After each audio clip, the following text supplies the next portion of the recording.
For centuries, the wise men of the body, healers, bone setters, midwives of the soul, have guarded a secret that is not written down, not shouted, not sold.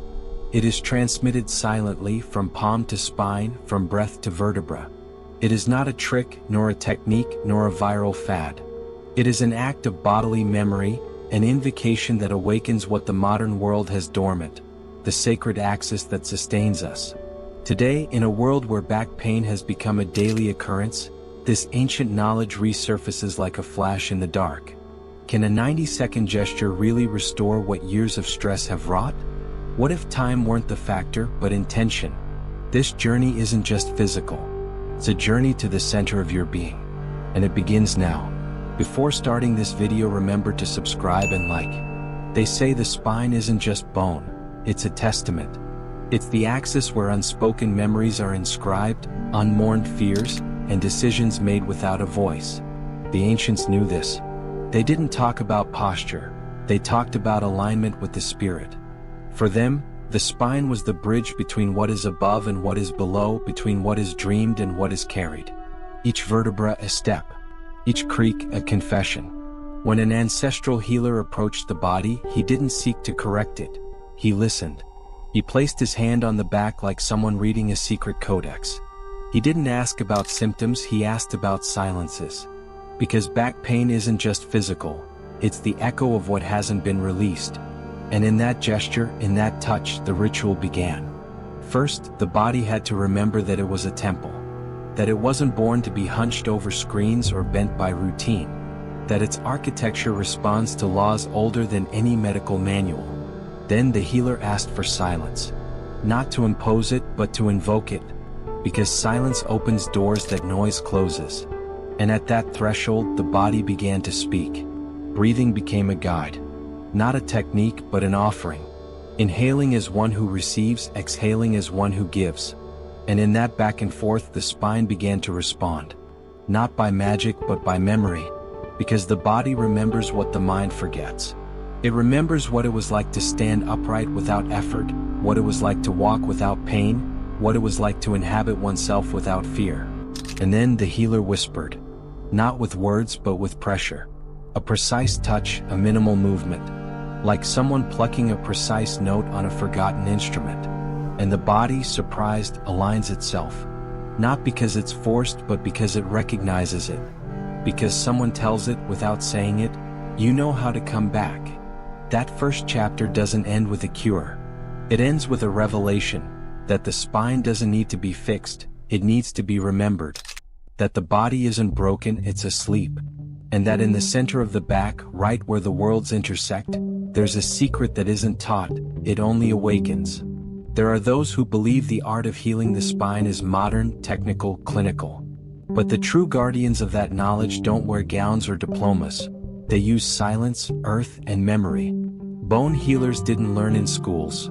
They learned by listening to the creaking of the world in the backs of others. Their hands don't correct, they remember. And what they remember isn't a technique, it's a legacy. In the mountains, in villages where time moves slowly, there are stories of men and women who could write a life with a single touch. Not because they were magic, but because they knew how to read what no one else saw. They touched the back like someone ringing an ancient bell, and the body responded. Not out of obedience, but out of recognition. Because the body knows when it is being truly looked at. These healers didn't ask about pain. They asked about sleep. About anger. About the absent father. Because they knew that the spine holds what is left unspoken. And by touching it, they weren't seeking to align bones. They were seeking to free stories. Stories that had become trapped between vertebrae like echoes with no way out. Many of them used simple rituals. A breath, a squeeze, a twist. But behind each gesture lay centuries of oral transmission. It wasn't about moving the body, but about summoning the energy that inhabits it. Some said the secret lay in the rhythm, others in the intention. But they all agreed on one thing. The body isn't healed from the outside, it awakens from within. And when the healer found the exact spot, that place where pain becomes confession, he didn't use force. He made his presence felt. Because bone doesn't respond to violence, it responds to recognition. And in that instant, something was released. Not just the muscle, not just the vertebra. The past was released. The history that had bent the body for years was released. This is the legacy that isn't taught, it's only passed on.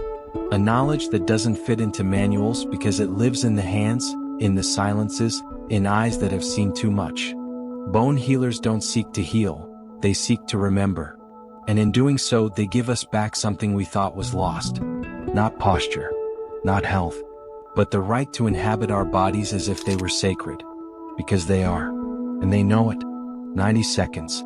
That's all it takes. Not an hour, not a session, not a lifetime. 90 seconds for the body to remember its axis, for the spine to awaken from its slumber.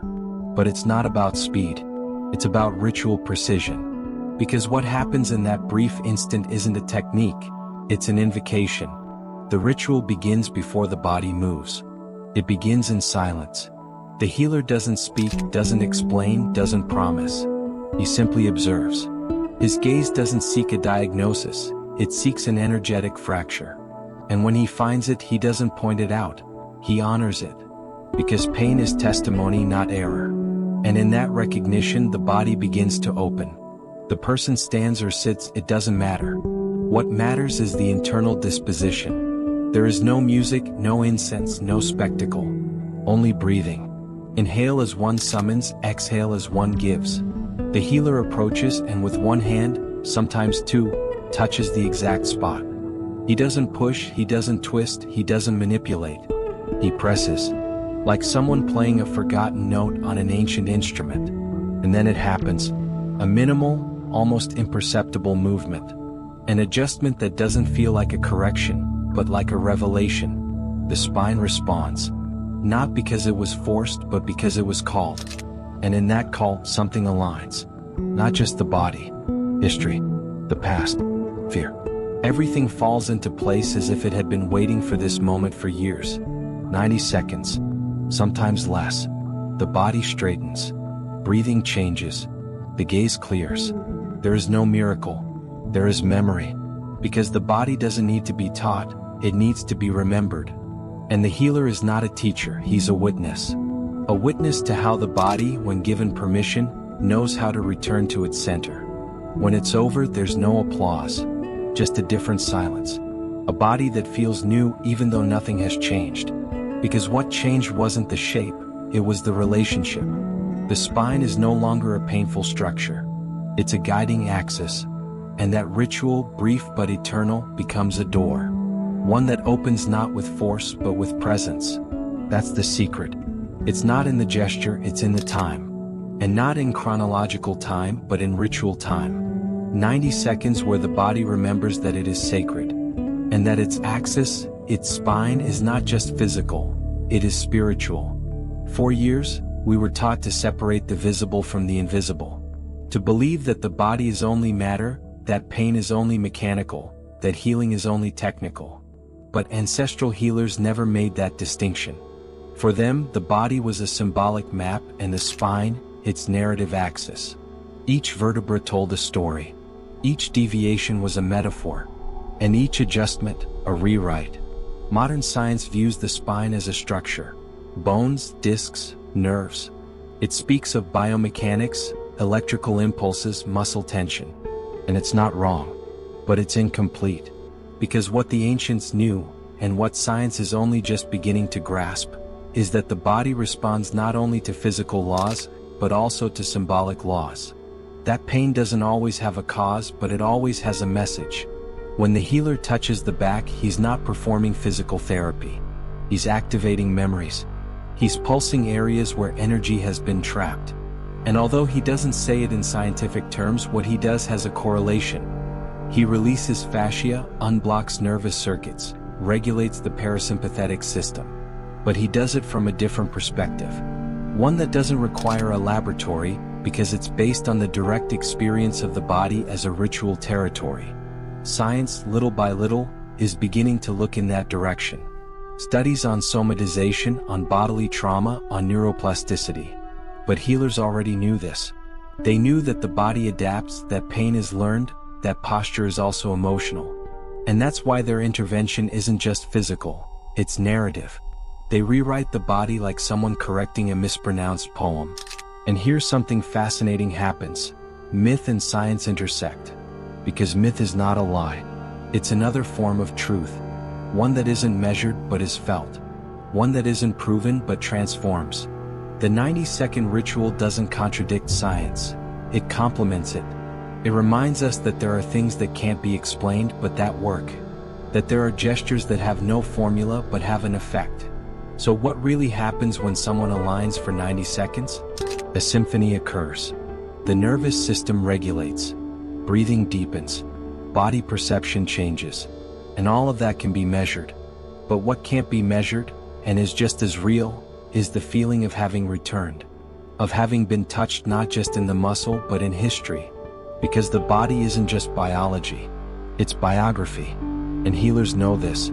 That's why when they align a spine, they're not correcting a posture. They're returning the body to its original narrative. One where standing upright isn't an obligation, but a consequence of remembering who one is. And at that intersection between myth and science, between gesture and memory, healing occurs. Not as a cure but as a reunion. When the body aligns, it doesn't just straighten, it reveals itself. The spine, that axis that runs through us from the base to the crown, becomes a vertical mirror onto which is projected everything we've experienced, everything we've kept quiet, everything we haven't yet let go. And when the ancestral healer touches that axis, he's not making a physical adjustment. He's opening a door. One that's been closed for years. One that doesn't open with force but with presence. Because the spine isn't just a structure, it's a symbol. It's the inner tree that connects us to the earth and the sky. It's the channel through which energy, memory, and history circulate. And when it bends, it doesn't happen by accident. It does so because something within us has lost its center. Because we've carried too much weight, because we've forgotten how to support ourselves from within. And in that forgetting, the body adapts.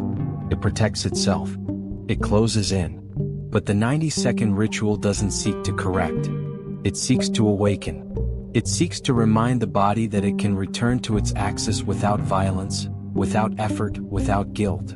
And when it does, something deeper happens. It's not just a vertebra that is released.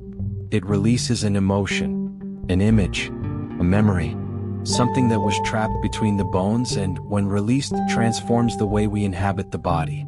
And that act, though intimate, has a collective resonance. Because we all share that architecture. We all have a backbone. We've all felt the weight of what's left unsaid. And when one aligns, the others feel it. Because the body isn't just individual, it's ritual. It's part of a shared memory that is activated when someone dares to return to their center.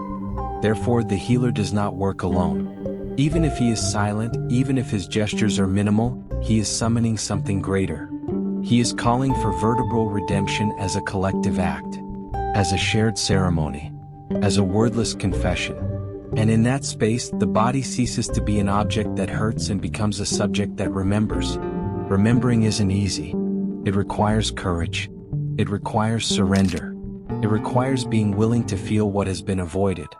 But when it happens, the body changes. Not because it has healed, but because it has reconciled. Because it has stopped fighting itself and begun to listen to itself. And in that listening, it finds its original form. Not the one it was taught, but the one that belongs to it. Thus ends the journey. Not with a straight back, but with a living spine. One that breathes, that pulsates, that guides. One that no longer needs to be corrected because it has been acknowledged.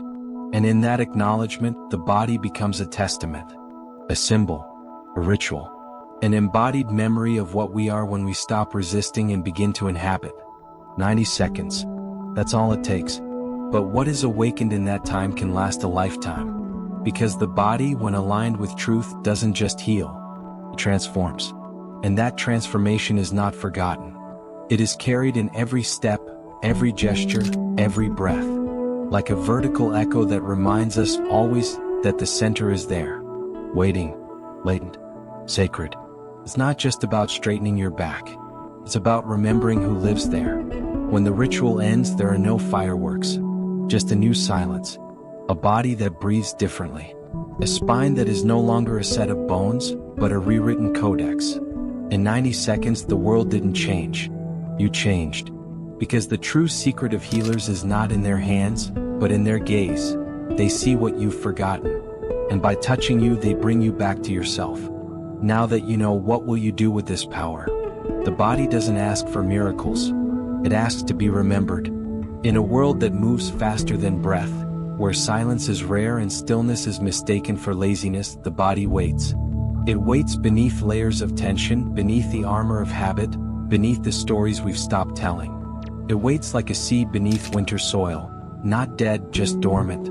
And when the moment comes, when someone dares to pause, to listen, to touch with reverence instead of urgency, the body responds. Not with fireworks, but with a whisper, a subtle shift, a sigh, a return. This is not therapy.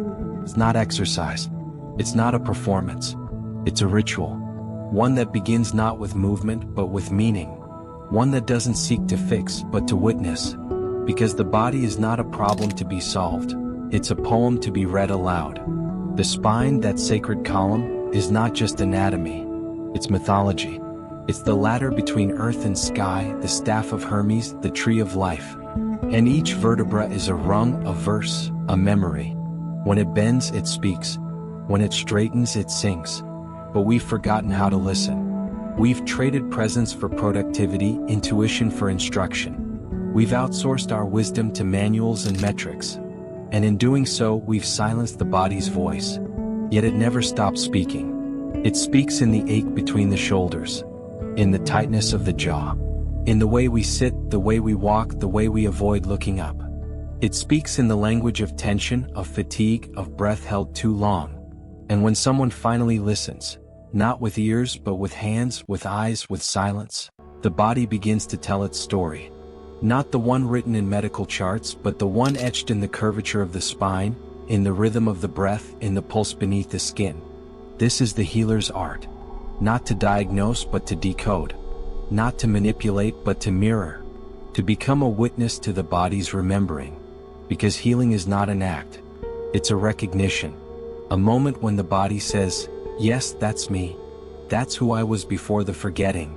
And in that moment, something ancient stirs. Something that doesn't need explanation.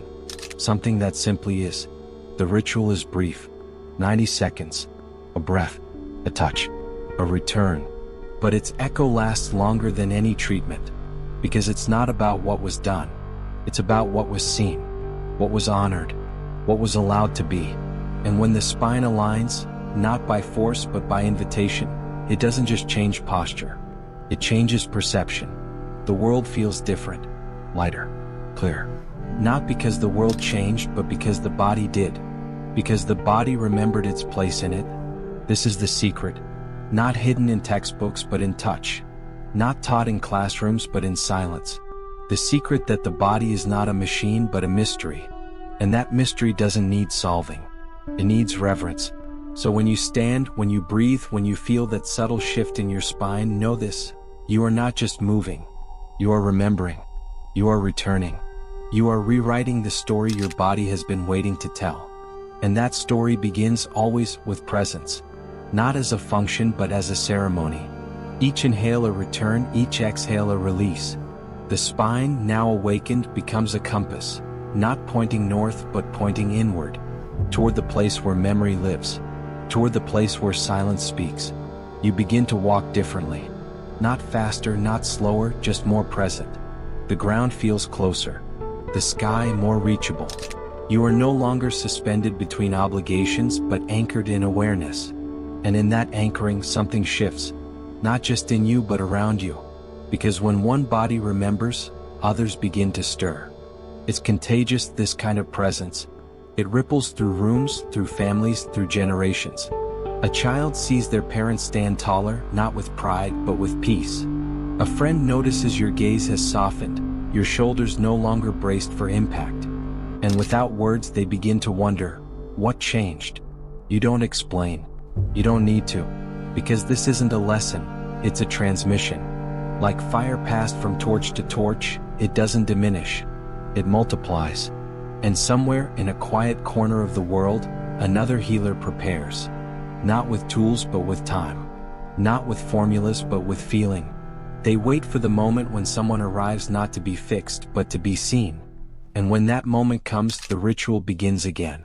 90 seconds. A breath. A touch. Remembering. This is how the lineage survives. Not in textbooks but in bodies. Not in theories but in gestures. The sacred knowledge of the spine travels not through institutions, but through intimacy. Through the quiet bravery of those who dare to feel. And you, now part of that lineage, carry it forward. Not as a healer, perhaps, but as a witness. As someone who knows that the body is not a battleground, it's a sanctuary. That pain is not a punishment, it's a message. And that healing is not a destination, it's a return. So when the world asks you to hurry, to harden, to forget, pause. Breathe. Remember. Because the center is always there. Waiting. Latent. Sacred. And now you know how to find it. As always, if you enjoyed this video, don't forget to subscribe and leave a like. See you in the next video.